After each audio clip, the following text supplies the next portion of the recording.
Hey everybody, this is Vivek from iDrive, Alberta. So I just came back from 4 weeks of vacation and I noticed that my tire pressure light is on, and I was just wondering which tire has a little low pressure.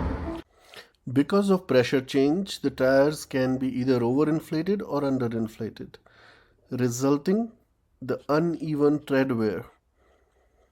So which pressure should we keep in our tires?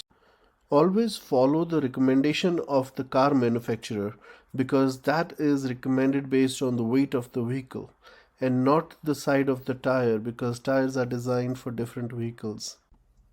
So checking the front driver side tire, recommendation of the vehicle manufacturer is 33 psi, and this one is around 31 psi. So it's a little underinflated. The best way to check the tire tread wear is by turning them out so that you can look at the whole face of the tire.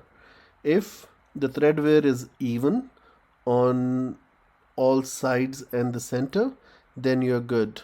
But if it is not, then you need to check your alignment and go to the mechanic. Well, so that's it, and I'll see you again with the next step in the next video. Have a safe drive.